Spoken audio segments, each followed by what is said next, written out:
नवीन शैक्षणिक सत्र 2025-26 जैसे कि हमें पता है कि कक्षा 1 से 12 तक के जो छात्र हैं इनके लिए नया शैक्षणिक सत्र 1 अप्रैल 2025 से प्रारंभ हो जाएगा।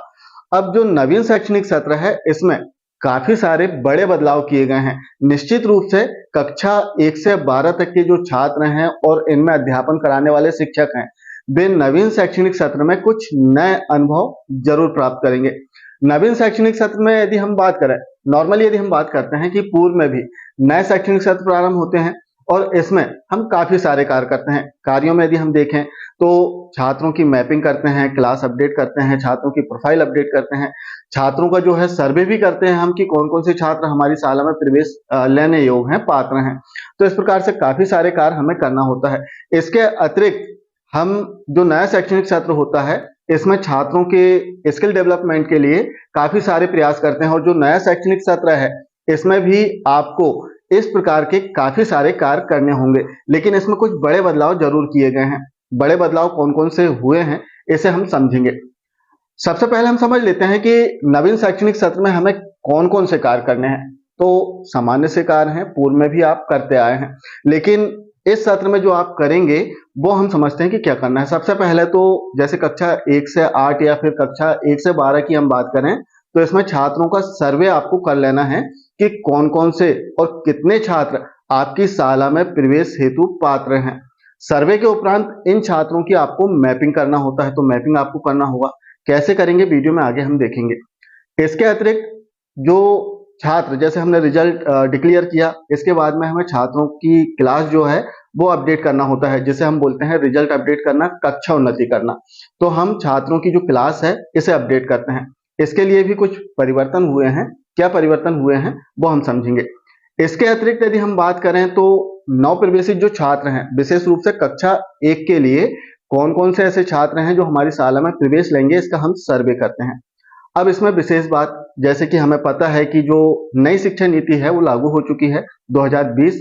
इसमें बताया गया है कि कक्षा 1 में प्रवेश लेने की जो आयु है छात्रों की वो 6+ होना चाहिए, अर्थात 6 वर्ष या इससे अधिक छात्र की आयु होना अनिवार्य है। अब इसमें मध्य प्रदेश की यदि हम बात करें तो एक चेंज है कि 6+ 6 वर्ष की जो आयु है आप गणना करेंगे 30 सितंबर 2025 की स्थिति में। यदि 30 सितंबर 2025 की स्थिति में छात्र 6 वर्ष का हो रहा है तो आप अपनी कक्षा 1 में छात्र का प्रवेश ले सकते हैं, उसकी मैपिंग कर सकते हैं। अब यदि हम बात करें बदलाव की तो काफी सारे बदलाव निश्चित रूप से नवीन शैक्षणिक सत्र में होंगे। पहले बदलाव की यदि हम बात करें तो इसमें पोर्टल से रिलेटेड जो चेंज है वो किया जाएगा।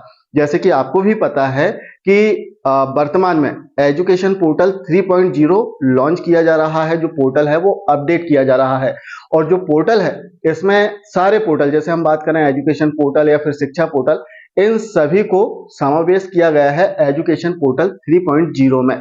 तो नवीन शैक्षणिक सत्र में यदि आपको छात्रों की मैपिंग करना हो, क्लास अपडेट करना हो, छात्रों की प्रोफाइल अपडेट करना हो, जो कि पूर्व में आप शिक्षा पोर्टल के माध्यम से करते थे, तो नवीन शैक्षणिक सत्र में अब आपको एजुकेशन पोर्टल 3.0 से करना होगा। कहने का तात्पर्य कि अब एक ही पोर्टल में आपको सभी ऑप्शन मिल जाएंगे और बहुत ही आसानी से आप इस पोर्टल पर कार्य कर सकते हैं। दूसरे बड़े बदलाव की यदि हम बात करें तो जैसे कि आपको भी पता है कि वर्तमान में जो एईओ है इसकी प्रोसेस प्रचलन में है, एरिया एजुकेशन ऑफिस। इसमें जैसे जो संकुल है वो निर्धारित किए गए हैं, जिसमें 30 से 35 स्कूलों को जोड़ा गया है। जो पूर्व के संकुल हैं उनका विलय कर दिया गया है।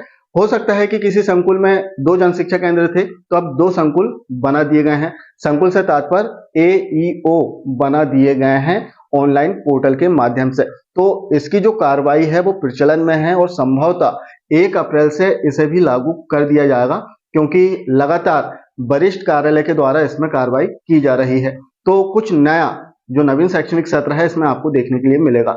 विशेष रूप से यदि हम बात करें तो जो नवीन शैक्षणिक सत्र है इसमें पोर्टल से रिलेटेड आपको बहुत सारा चेंज मिलेगा, जिसमें एक ही पोर्टल में आप जो शिक्षक हैं वो स्वयं अपनी जानकारियों को भी देख सकते हैं। इसके अतिरिक्त अपनी शाला से संबंधित जो जानकारियां हैं वो भी इसमें आप संचालित कर पाएंगे। तो बहुत अच्छा प्रयास है। हालांकि वर्तमान में यदि हम देखें तो जो एजुकेशन पोर्टल 3.0 है वर्तमान में अपडेट हो रहा है और अंडर मेंटेनेंस है। जैसे ही इसे पूरी तरह से अपडेट कर दिया जाएगा, सभी के लिए लागू कर दिया जाएगा। लेकिन यदि हम बात करें क्लास अपडेट की, तो क्लास अपडेट के जो ऑप्शन है वो एजुकेशन पोर्टल 3.0 में दे दिए गए हैं। तो जैसे हम देखें, काफी सारे शिक्षक साथी पूछते हैं कि सर किस प्रकार से इसमें कार्रवाई करेंगे। तो आपको सिंपली करना क्या है, एजुकेशन पोर्टल 3.0 किसी भी ब्राउजर में सर्च करना है। गूगल सर्च कर सकते हैं आप। जैसे आप सर्च करेंगे तो काफी सारे रिजल्ट आएंगे, जिसमें जो पहली वेबसाइट है इसे आपको ओपन करना है। अब जैसे ही आप ओपन करेंगे तो एजुकेशन पोर्टल 3.0 के लॉगिन पेज पर हम आएंगे, जहां पर हमें अपने यूनिक आईडी और जो हमारे द्वारा पासवर्ड क्रिएट किया गया है इस पासवर्ड से लॉगिन करना है। अब जैसे ही हम इसमें लॉगिन करेंगे तो एक नया इंटरफेस हमारे सामने आ जाएगा, जहां आप देख सकते हैं कि लेफ्ट साइड में 3 ऑप्शन दिए गए हैं। इसमें महत्वपूर्ण ऑप्शन ऐड किया गया है स्टूडेंट डिक्शनरी का। जैसे ही आप इसे ओपन करेंगे तो काफी सारे नए ऑप्शन इसमें आएंगे। जैसे रिपोर्ट वाला ऑप्शन भी इसमें दिया गया है, इसे हम मिनिमाइज कर देते हैं। मुख्य जो ऑप्शन इसमें आप देख पाएंगे, जैसे स्टूडेंट एडमिशन का, इस ऑप्शन से आप छात्रों की मैपिंग करेंगे। सेकंड जो इसमें ऑप्शन दिया गया है स्टूडेंट प्रमोशन का, इससे आपको छात्रों की क्लास अपडेट करना है, जो कक्षा उन्नति है वो आप कर पाएंगे। थर्ड जो ऑप्शन इसमें दिया गया है प्रोफाइल अपडेशन का, इस ऑप्शन से आप छात्रों की जो प्रोफाइल है इसे अपडेट कर सकते हैं। चौथा जो ऑप्शन इसमें आप देखेंगे जनरेट ट्रांसफर सर्टिफिकेट, इससे आप ऑनलाइन जो टीसी है छात्रों की वो इशू कर सकते हैं।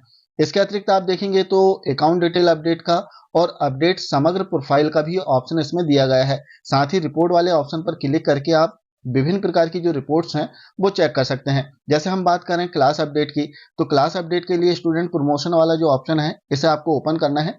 ओपन करने के बाद में यहाँ पर जो लास्ट एकेडमिक ईयर है वो शो करेगा। आपको सिंपली क्लास यहाँ से सिलेक्ट कर लेना है। जैसे हमें क्लास 1 के छात्रों की क्लास अपडेट करना है तो हम क्लास 1 सिलेक्ट करते हैं और सर्च पर क्लिक कर देंगे। जैसे हम सर्च पर क्लिक करते हैं थोड़ी प्रोसेस होती है और हमारी शाला में जितने छात्र हैं उन सभी छात्रों के नाम आ जाएंगे। अब क्लास अपडेट करने के लिए जैसे पूर्व में आप क्लास अपडेट करते थे, लगभग वैसे ही इसमें भी ऑप्शन दिए गए हैं। करना क्या है आपको, आप चाहें तो सभी छात्रों के लिए एक साथ इसमें कार्रवाई कर सकते हैं। जो ऊपर चेक बॉक्स दिया गया है, जैसे ही आप इस पर टिक करेंगे तो सभी में टिक हो जाएगा। इसके बाद में यहाँ पर आप देखेंगे कि छात्र एग्जाम में प्रविष्ट हुआ है या नहीं, इसके लिए यस नो का ऑप्शन दिया गया है। यदि छात्र एग्जाम में बैठा है तब आपको यस पर टिक रहने देना है और नहीं बैठा है तो नो पर टिक कर दें। इसके बाद में स्कूल स्टेटस दिया गया है कि क्या छात्र हमारी ही शाला में पढ़ रहा है या फिर उसकी टीसी हमने इशू कर दिए हैं। यदि टीसी हमने इशू किया है तब अदर वाला ऑप्शन आपको सेलेक्ट करना होगा, और यदि हमारे ही स्कूल में पढ़ रहा है तब सेम वाला जो ऑप्शन है इस पर टिक रहने दें। इतनी जानकारी दर्ज करने के बाद में सिंपली आपको पेज को नीचे स्क्रॉल करना है और सेव पर क्लिक कर देना है। जैसे आप सेव पर क्लिक करेंगे छात्र जो है वो अगली कक्षा में प्रविष्ट हो जाएगा ऑनलाइन। इस प्रकार से हम क्लास अपडेट कर लेंगे। तो हालांकि जो ऑप्शन है अभी ऐड किया गया है, लेकिन आपको वरिष्ठ कार्यालय से इसकी सूचना मिलेगी कि कब से आपको कार्य प्रारंभ करना है। आप 1 अप्रैल के बाद ही इसमें जो क्लास अपडेट है, मैपिंग है और जो अन्य कार्य हैं वो प्रारंभ कर पाएंगे। तो इस प्रकार से हम देखें तो नवीन शैक्षणिक सत्र में काफी सारे परिवर्तन हुए हैं और नई नई जानकारियां आएंगी। तो जो भी विभागीय नवीनतम जानकारी आए आपको वीडियो के माध्यम से हम प्रयास करेंगे कि आप तक उपलब्ध करा पाएं। और आप सभी से आशा है कि यदि वीडियो से आपको सहयोग मिल रहा है तो कृपया कर वीडियो को लाइक जरूर कर दिया करें, और सहयोग मिलता है तो अपने साथियों तक शेयर जरूर करें, और चैनल को यदि सब्सक्राइब नहीं किया है तो कृपया कर सब्सक्राइब कर लें, जिससे नवीनतम जो भी विभागीय जानकारी आएगी वो आप तक पहुंच जाए। क्योंकि हम प्रयास करते हैं कि जो भी छोटी या बड़ी कोई भी जानकारी आती है विभागीय, हम शिक्षकों को जरूर उपलब्ध कराते हैं। तो आप सभी का ढेर सारा स्नेह और सहयोग के लिए बहुत बहुत धन्यवाद। मिलते हैं कुछ इसी प्रकार की जानकारियों के साथ में अगले वीडियो में। तब तक के लिए नमस्कार, जय हिंद।